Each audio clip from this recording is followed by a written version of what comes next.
안녕하십니까. 구역은 농업기술센터 시설시설팀 정승호입니다. 지금부터는 저와 함께 고추 재배에 대한 내용을 알아보도록 하겠습니다. 최근 고추 재배 동향입니다. 최근에 이제 주요 이슈로는 농촌 인구의 감소와 농촌 인구의 고령화, 그다음에 재배 면적의 급감이 있었습니다. 하지만 2018년도에 고추 가격이 높은 가격을 유지하게 되면서 일시적으로 2019년도와 2020년도에 재배 면적이 늘어났습니다. 그 결과 이제 2019년도에는 가격이 좀 낮아졌고 2020년도에는 이번 연도에는 장마 기간이 너무 길어서 또 꽃떨이 현상이 너무 많이 일어났어요. 그래가지고 고추가 많이 생산이 안 됐기 때문에 이런 가격을 유지하게 됐습니다. 평년 가격 대비해서도 약 40% 이상 높은 가격을 유지했는데 이런 추세는 앞으로도 계속 될 거라고 생각됩니다. 먼저 온도 적응성에 대해서 알아보겠습니다. 이제 발화 단계에서는 28도에서 약 30도 정도가 필요하고 가식 단계에서는 한 25도에서 27도 정도가 적정한 온도입니다. 근데 직접 이제 파종을 하시는 경우에 보시면은 씨앗 껍데기에 이제 곰팡이가 쓸어서 파종이 안 된다고 하시는 분들이 있습니다. 이제 그런 경우에는 너무 낮은 온도를 주셔가지고 곰팡이는 자랄 수 있는 온도인데 이제 종자가 발화할 수는 없는 온도 상태가 계속 지속되는 겁니다. 물론 그 경우에도 2주가 지나서 계속 온도를 유지시켜 주시면은 발화는 합니다. 하지만 근데 상태는 안 좋겠죠. 그다음 정식 단계에서는 22도에서 23도, 그다음 재배 단계에서는 25도에서 28도 정도 이제 낮에는 유지시켜 주시고 밤에는 이제 18도에서 22도 정도가 적정 온도입니다.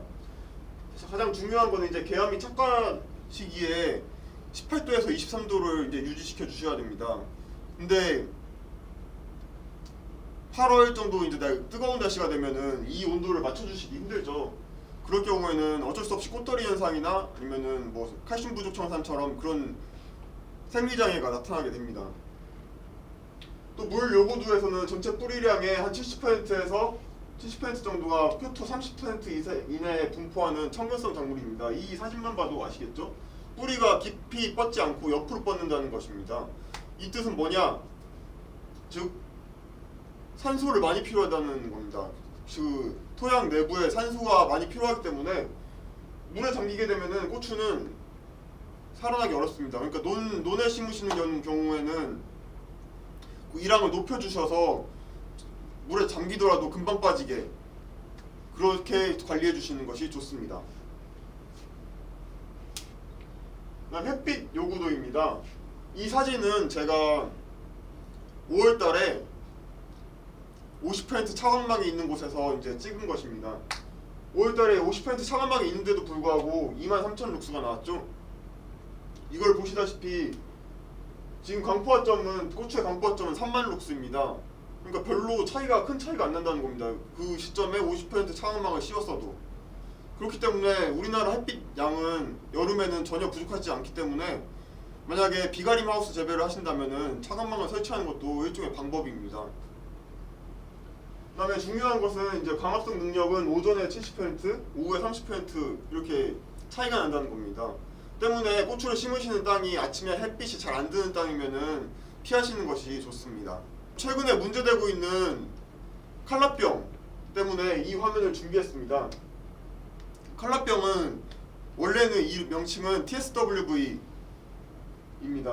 하지만 많은 분들이 칼라병이라고 이제 말씀하시죠. 왜냐하면은 과가 알록달록하게 이제 나오기 때문에 그렇게 흔히들 말씀하십니다.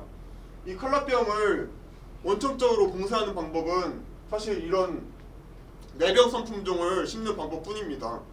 많은 농약사나 아니면은 비료회사에서 뭐 바이러스 스탐, 뭐 바이러스 어쩌고저쩌고 들어간 바이러스를 방지할 수 있는 약을 판다고 하는데 사실 그거는 미량요소 복합체일 뿐이고 바이러스를 근본적으로 잡아줄 수 있는 해결책은 안 됩니다.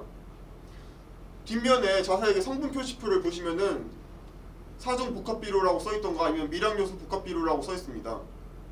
어디에도 그 부분에 바이러스에 대한 내용은 쓰여있지 않습니다. 물론 앞 표지에는 뭐 바이러스라고 어쩌고저쩌고 써있겠죠. 하지만 실질적으로는 바이러스를 잡을 수 없는 겁니다. 저항성 품종에 대해서 알아보면은 이제 파만농에서는 불칼라, 농우바이오에서는 칼라짱이나 칼라스탄, 매력, GT5 같은 걸 품종을 내놨습니다. 기반에서는 이제 TS 슈퍼빅, TS 최강 등 품종을 내놨습니다. 각각의 특징은 불칼라 같은 경우에는 매운맛이 매우 강합니다. 그렇기 때문에 매운맛 쪽에 이제 초점을 뒀고, 이제 칼라짱 같은 경우는 역병 및 CMV 복합 내병성 품종입니다. 그 다음에 주목해야 될 거는 이제 GT5, 지금은 이제 GT7까지 나왔는데, 이 품종 같은 경우는 이제 가뭄에 약해서 이제 하우스에 적합한 품종입니다. 관수 시설이 잘 깔려 있으면은 다수량을 기대할 수 있지만, 만약에 관수 시설이 안 된 땅에다가 심으면은 가뭄에 취약하기 때문에 좀 수량성이 떨어질 수 있습니다. 또한 절간이 좀 짧은 편이기 때문에 하우스에 비가림 하우스에 적합한 품종이라고 말씀드릴 수 있겠습니다. 그럼 다른 동호시드나 서울 그린텍, 아시아 종묘, 그다음에 PPS에서도 여러 품종을 내놓았는데요. 각 품종의 특징은 모두 다르기 때문에 잘 살펴보시고 자신에게 맞는 품종을 구매하셨으면 좋겠습니다.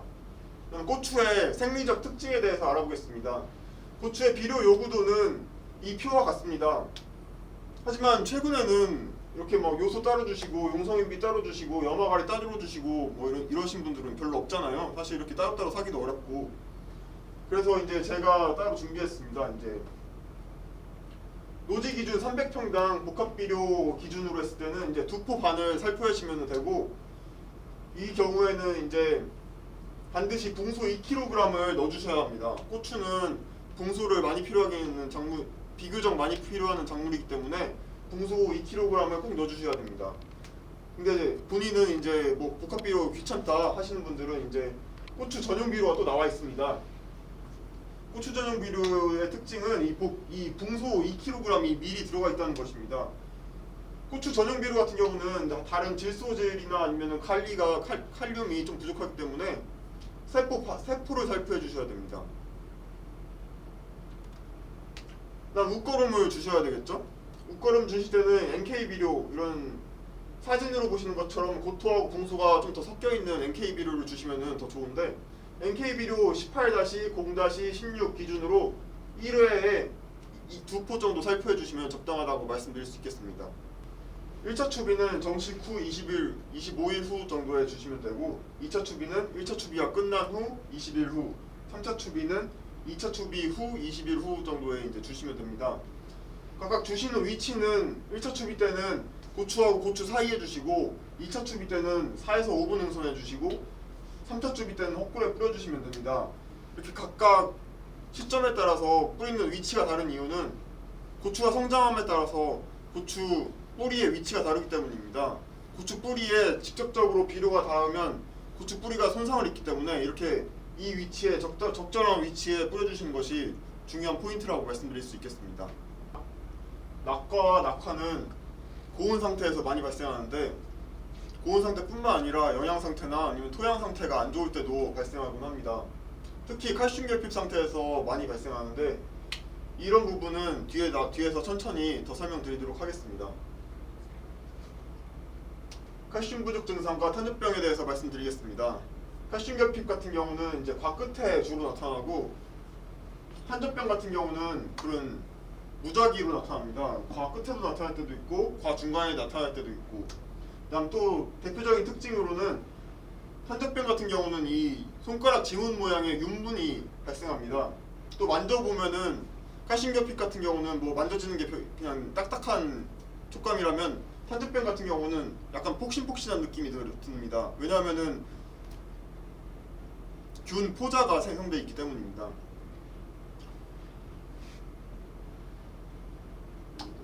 칼슘 부족의 대표적인 증상은 이 사진과 같습니다. 이렇게 과 끝이 말라 들어가면서 검정색이 되거나, 아니면 이렇게 짓무르는 것처럼 약간 과 끝이 짓무르는 증상이 나타나곤 합니다. 칼슘 결핍이 왜 나타나냐? 칼슘 결핍이 나타나는 이유는 뭐 여러 가지가 있겠지만, 대표적으로는 물이 부족하다던가, 아니면 토양 산도가 안 맞다던가, 아니면 근본적으로 땅에 진짜 칼슘이 없다던가, 이 세 가지 중에 하나입니다. 하지만 제가 보통 다녀본 바에 의하면은 진짜 칼슘이 부족해서 칼슘 결핍이 일어나는 경우는 거의 없습니다. 대부분은 하우스에서 키우시는 분들 같은 경우는 키를 작게 한다고 초반에 물을 잘 안 주십니다. 그러다 보면은 칼슘 결핍이 쉽게 일어날 수 있고요.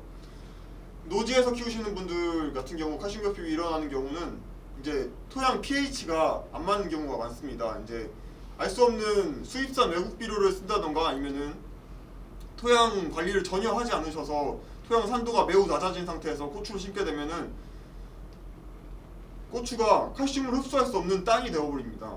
그렇기 때문에 반드시 고추를 심기 전에 저희 기술센터 토양검정실에 토양을 시료를 채취하셔서 갖고 오신 다음 의뢰하시면은 무료로 분석해드립니다. 그 무료로 분석된 결과를 받으시고 그 시비 처방서에 맞춰서 처방해 주시는 것이 가장 좋습니다. 그러면 이런 칼슘 결핍을 미리 예방할 수 있습니다. 하지만 이렇게 이미 칼슘 결핍이 나타난 상태에서는 어떻게 해야 될까요? 그렇다고 해서 지금 당장 고추가 심어져 있는 땅에 토양을 개량할 수는 없지 않을까요? 그럴 경우는 어쩔 수 없이 이렇게 칼슘제를 연면 시비해주는 방법밖에 없습니다. 하지만 많은 분들이 이렇게 이런 5만원, 2만원짜리 500ml 통에 든 칼슘제를 많이 쓰시는데 소규모로 300평 미만의 고추를 농사 지으신다면 이런 칼슘제도 괜찮습니다. 하지만 대규모로 1000평, 2000평 이렇게 고추 농사를 지으시는데 이 칼슘제를 쓰시면 너무 비효율적입니다. 왜냐면 이런 양액비료로 나오는 칼슘제가 훨씬 싸기 때문입니다. 인산칼슘, 질산칼슘, 초산칼슘 등이 있는데 이제 인산칼슘 같은 경우는 인산하고 칼슘이 결합된 형태라 질소질이 없습니다. 그래서 질소질이 많은 땅에서 그 질소질 때문에 칼슘을 못 흡수하는 경우에는 이런 인산칼슘을 주는 것이 효율적이고, 질산칼슘 같은 경우는 질산하고 칼슘이 결합된 형태라서 토양 pH가 낮아서 흡수를 못하는 경우에 질산칼슘을 주시면 효율적입니다. 또 초산칼슘 같은 경우는 초산하고 이제 칼슘하고 결합된 형태라서 칼슘의 흡수율만 자체만 따지면은 초산칼슘이 가장 흡수율이 높습니다. 또한 초산칼슘 같은 경우는 음식물의 첨가물로도 많이 사용합니다. 그래서 농업용 초산칼슘, 음식용 초산칼슘 따로 구분되어 있는 게 아닙니다. 사실은 다 똑같은 초산칼슘입니다. 하지만 어떤 비료집에 가거나 아니면 인터넷에 올라와 있는 가격을 보면 농업용 초산칼슘이라고 해서 훨씬 비싸게 받는 경우가 있습니다. 하지만 그 내용물은 훨씬 저렴한 식용 초산칼슘과 별반 차이가 없습니다. 때문에 잘 알아보시고 비료를 선택해 주시면 좋을 것 같습니다. 또한 연면시 비용 칼슘은 이렇게 염화칼슘으로도 만들 수 있습니다. 이 염화칼슘 물 450리터당 염화칼슘 1kg를 사용하시면은 이온칼슘이 완성됩니다. 이 이온칼슘에 이제 붕소나 칼륨, 질소, 마그네슘을 첨가하게 되면 그것이 4종 복합비료가 됩니다. 그게 바로 아까 500ml 병에 들어있던 그 비료의 내용물입니다. 이렇게 만들어진 칼슘제는 그것과 거의 100% 가까이 흡사하다고 말씀드릴 수 있겠습니다. 하지만 이거에 대한 비용은 얼마나 드냐? 채 10,000원이 들어가지 않습니다. 한 병 만드는데. 훨씬 저렴하게 직접 만드신다면 훨씬 저렴하게 만드실 수 있는 거죠. 면적장의 피해 발생 원인에 대해서 말씀드리겠습니다. 아직도 들판에 나가보면은 이렇게 고추대를 꼽지 않고 방치해 두시는 경우를 많이 볼 수 있습니다. 이 경우에는 이 고추대 때문에 병원균의 월동처가 되거나 아니면은 병해충, 해충의 월동처가 되기도 합니다.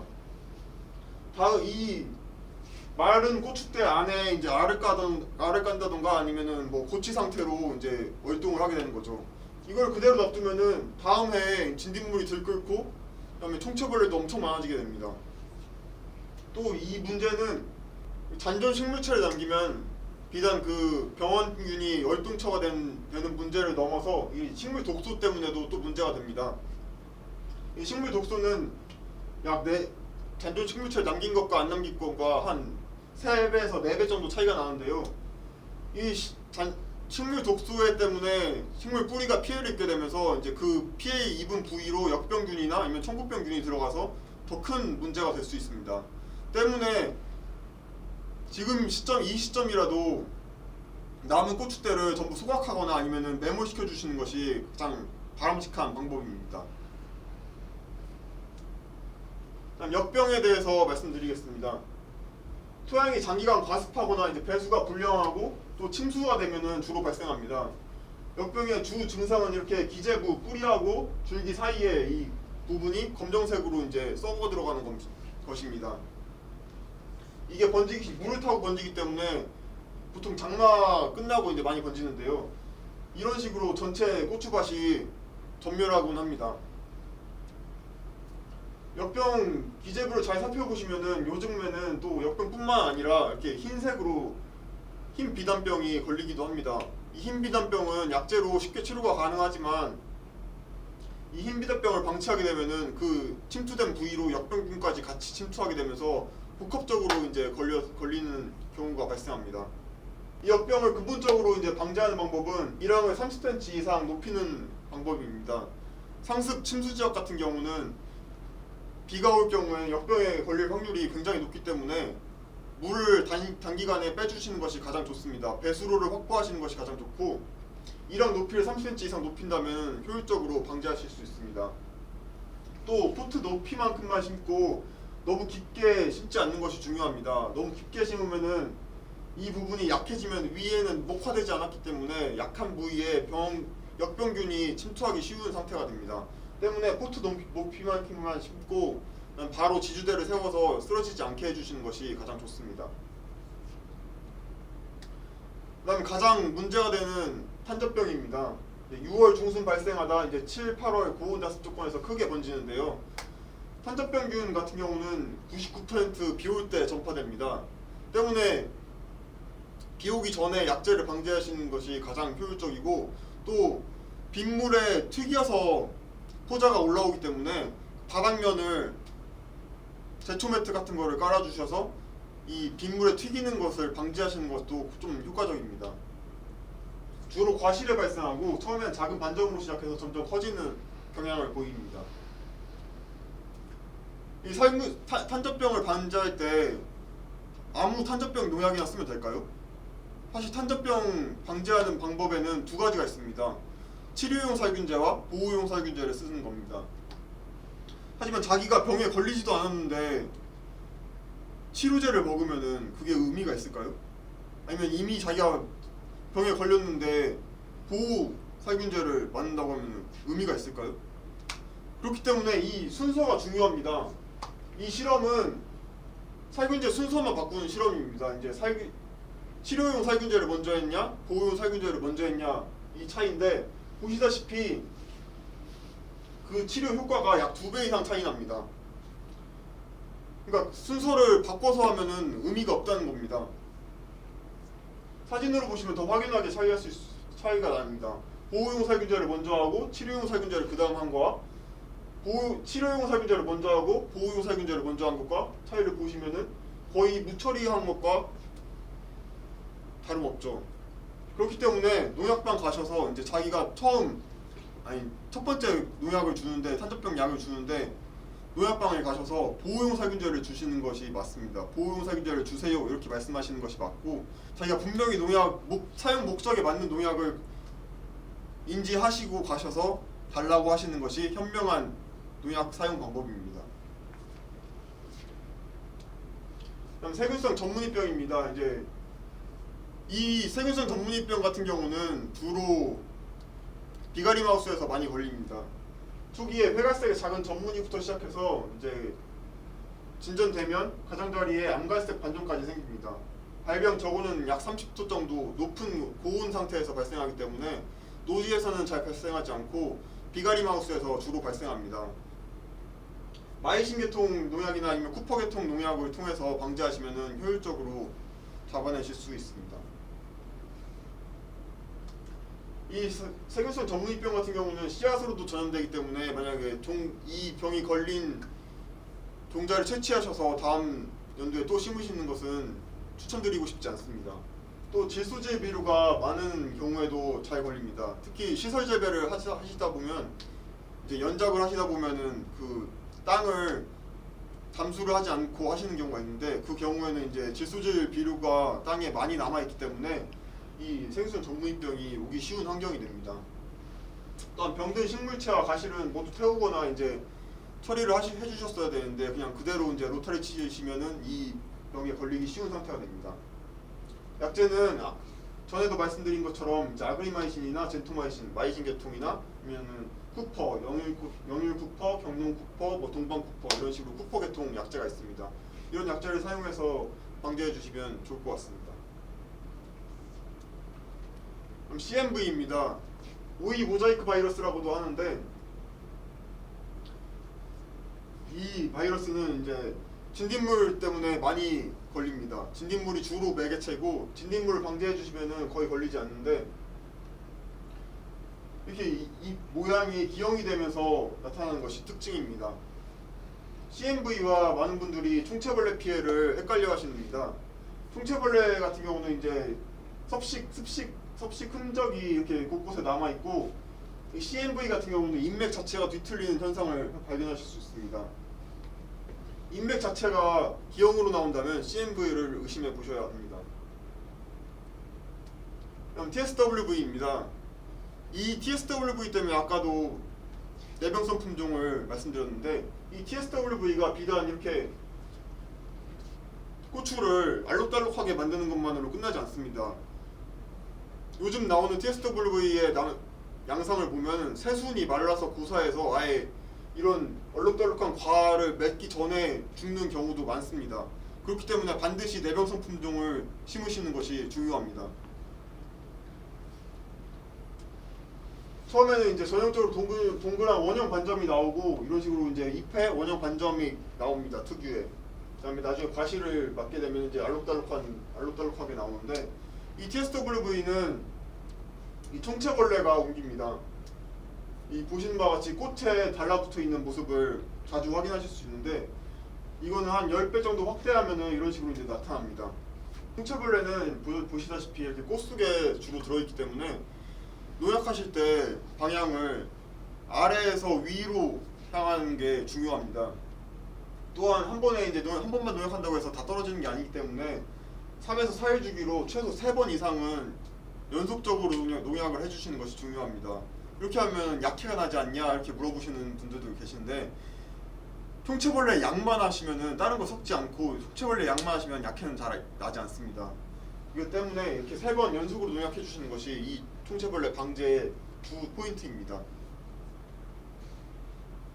그럼 총체벌레 피해와 붕소결핍 피해를 간혹 이제 헷갈려 하시는 분들이 계신데 총체벌레 같은 경우는 이제 주로 과 끝에 나타나고 이렇게 세로로 갉아먹는 형상이 나타나고 그다음에 붕소결핍 같은 경우는 이게 가로로 층층이 이 피해가 나타나는 것을 확인하실 수 있습니다. 또 참원증입니다. 이제 요즘은 주변에 하우스들이 많아지면서 이 참원증의 피해도 많아지는데요.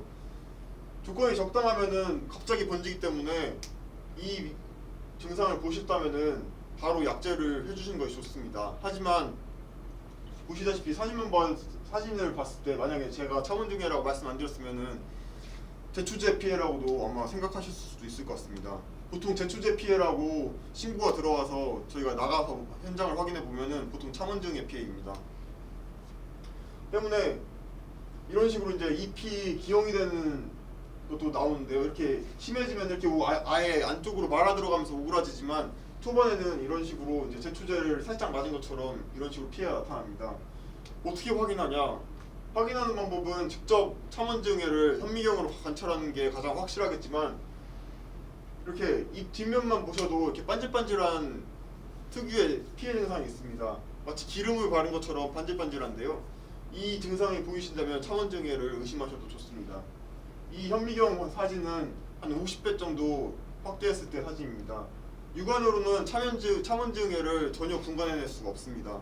때문에 이 정도 핸드폰 통해서 뭐 확대하시면은 보이신다는 분들도 계시는데 한 50배 정도 확대해야 하기 때문에 핸드폰 화면으로 보시는 것은 조금 어려울 수도 있을 것 같습니다.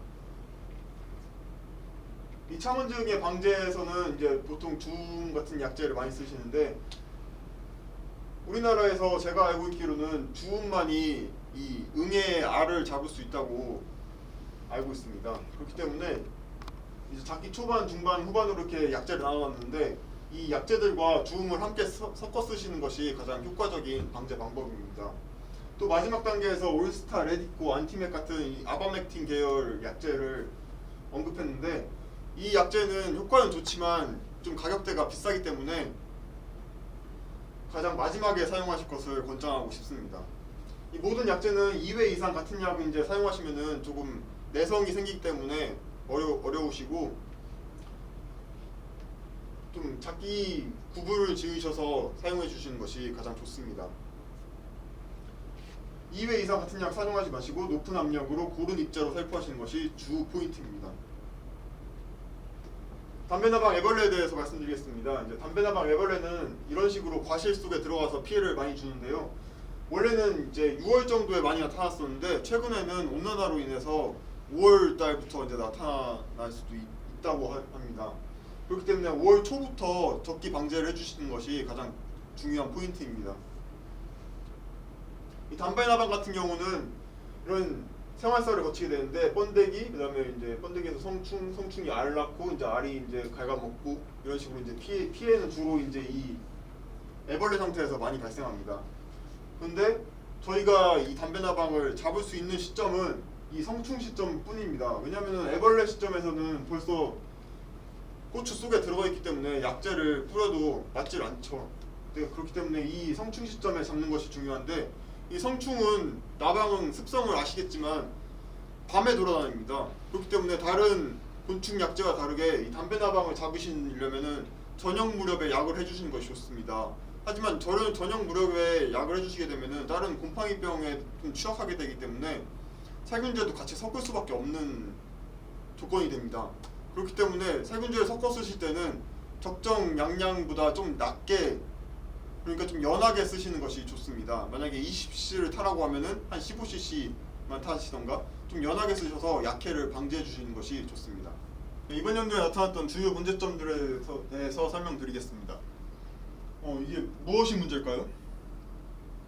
이렇게 보시면은 그냥 총체벌레 먹은 흔적밖에 안 보이죠? 근데 사실 이 상태는 벌써 TSWV에 감염된 상태입니다. 그렇기 때문에 이 상태에서 이제 좀 진행되면 이제 이 새순이 고사하면서 말라 죽는 거죠. 이때 뽑아내고 다시 심는 게 가장 현명한 방법입니다.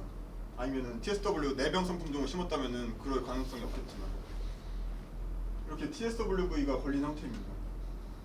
또 과도 이렇게 기형과 나타나고 총체벌레가 눈에 안 보였잖아요. 아까 보시면은 총체벌레 어디 보이시나요? 총체벌레 흔적만 보이고 총체벌레 자체는 안 보이죠. 안 보인다고 해서 방제를 안 해주시면 안 됩니다. 정식 초기부터 그냥 무조건 있다고 보셔야 됩니다. 무조건 있다고 보시고 방제를 해주셔야, 주기적으로 그냥 방제해 주셔야 총체벌레 피해를 막을 수 있고 TSWV를 막을 수 있습니다. 최소화시킬 수 있습니다. 그럼 정식 전에 이제 토양 살충 처리도 체계적으로 해주셔야 됩니다. 로타일 치실 때 무조건 약이랑 같이 치셔야 됩니다. 그다음에 육묘할 때 문제점입니다. 이제 육묘할 때 습하게 되고 고온이 되니까 이런 입구병이 발생하게 되는데, 이제 입구병이 발생하는 원인이 벼 입구병이랑 똑같으니까 벼에 등록된 약재를 쓰시는 경우가 많아요. 그렇게 하시면은 나중에 PLS에서 걸리기 때문에 반드시 고추에 등록된 약재, 뭐 몬스터라든가 가지란, 부시적 같은 걸 써주셔야 됩니다. 어차피 성분은 똑같은데 등록이 되고 안 되고의 문제이기 때문에 이 부분은 주의 좀 해주셔야 될 것 같습니다. 그다음 시설 재배의 경우 초기 생육 단계에서 이제 너무 우짜라지 않도록 물을 아예 끊어주시는 분들이 계셔요. 이렇게 물을 끊다 보면 이렇게 칼슘 결핍이 나타납니다.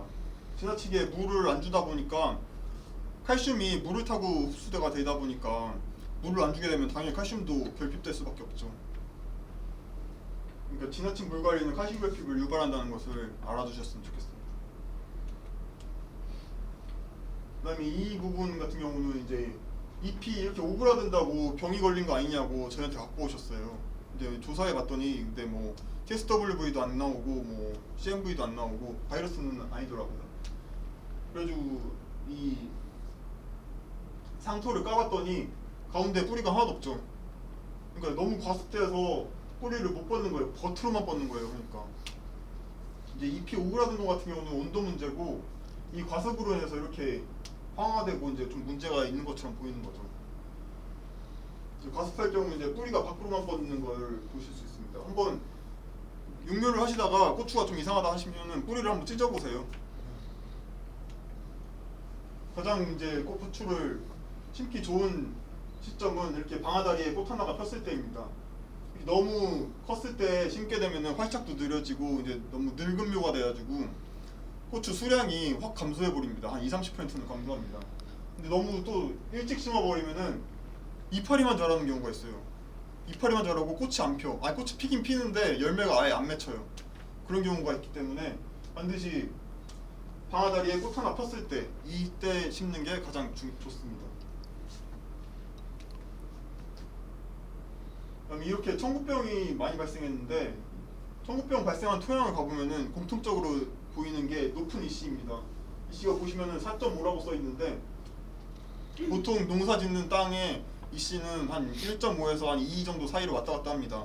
4.5라는 거는 비료를 2배 이상 넣었다는 거죠. 보통 농가에 비해서. 자기는 뭐 넣던 대로 넣었다 이렇게 말씀하시는데 그걸 다 전에 전작기에 못 빨아들이고 남은 비료가 있었던 겁니다. 그러니까 문제는 토양 검정을 받아보시고 비료를 처방을 했으면은 이런 일이 발생 안 했을 텐데 그냥 농사 짓던 대로 과거에 내가 비료 세포대씩 넣었으니까 올해도 세포대씩 넣을 것이다 하시면은 이렇게 청국병이 나타나는 거죠. 반드시 정식 전에 이제 토양 검사를 맡아보시고 이제 시비 처방사에 따라 시비해 주시는 것이 가장 좋습니다. 그다음 상습 병해충 발생지는 또 이렇게 계속 나타나는 거는 땅에 병원균이 남아있기 때문에 나타나는 것이기 때문에 다른 작목으로 전환하는 것이 더 현명한 방법입니다. 뭐 그렇다고 해서 고추는 이제 가지 깔아서 토마토하고 가지는 심으시면 안 되고 뭐 다른 박과나 아니면은 콩이나 뭐 이런 거 심어주시는 게 좋습니다. 그다음에 이렇게 이거 같은 경우는 이제 행복한 고인인데 착가 부담이 너무 많아가지고 이제 수정 불량이 나타나는 겁니다. 고과가 이제 발생하는데 너무 이제 많이 달리다 보니까 자기가 빨아들이는 양분 이상으로 고추가 이제 과일을 냈다 보니까 이렇게 이제 수정 불량이 나타나는 겁니다. 이 부분은 이제 이 부분 이렇게 나타나시면 뭐 비료를 더 준다고 해서 해결될 수 있는 부분이 아닙니다. 이제 자기가 빨아들일 수 있는 비료는 다 빨아들이는 형국이기 때문에 이런 거는 열매를 솎아주셔가지고 이제 좀 상품가치 없는 건 열매는 솎아주시는 것이 좋습니다. 고추 생태에 이제 알맞은 텃가수를 유지하는 것이 중요합니다. 그다음에 칼슘벽핍인데 이제 아까도 말씀드린 것처럼 이렇게 칼슘벽핍이 나타나는 땅은 pH가 엄청 낮게 나타납니다. 이런 땅은 지금 작기 중반에는 이 pH를 높일 수가 없기 때문에 정식 전에 반드시 토양 검정을 받으시고 이 pH를 미리 높여놓으시고 정식하시는 게 가장 좋은 방법입니다. 이 경우에는 이 pH가 낮아서 흡수가 안 되는 거기 때문에 아무리 칼슘을 줘봤자 흡수를 못합니다. 그다음에 이제 2019년에는 문제됐었던 게 PLS였는데 올해도 역시 PLS가 문제될 것으로 보입니다. 이제 잔류 허용치가 0.01mg/g인데 이게 이런 통백에 한 좁쌀 하나 수준입니다. 그러니까 아예 등록 안 된 농약을 쓰시면은 고추에 등록 안 된 농약을 쓰시는 순간 저희 이제 이 PLS에 위반될 소지가 높아진다는 거죠. 이 법적 근거는 이제 다음과 같고 이거 시행은 1차는 16년부터 했고 2차는 19년부터 했습니다. 이제 올해도 마찬가지로 이 PLS를 적용받기 때문에 반드시 이 부분을 지켜주셔야 됩니다. 이제 PLS에 대해서 안 좋게 생각하실 수도 있는데 사실은 이 PLS 기준을 만든 것은 외국 농산물을 막기 위해서 만든 겁니다. 외국 농산물 기준도 똑같이 PLS 적용받기 때문에 외국 농산물 PLS 적용받는 농산물 뭐 들어온다 하면은 그거 법적 근거로 그걸 막을 수 있다는 거죠. FTA를 맺었어도. FTA 때문에 모든 농산물이 개방되는데 이 PLS로 장벽을 높여버린 겁니다. 그렇기 때문에 뭐 마냥 안 좋게 생각할 거면 난 아니고 우리 농업인들에게도 하나의 장벽이 생겼다고 이제 보시면 좋을 것 같습니다. 이상으로 고추 교육을 마치겠습니다. 청취해 주셔서 감사합니다.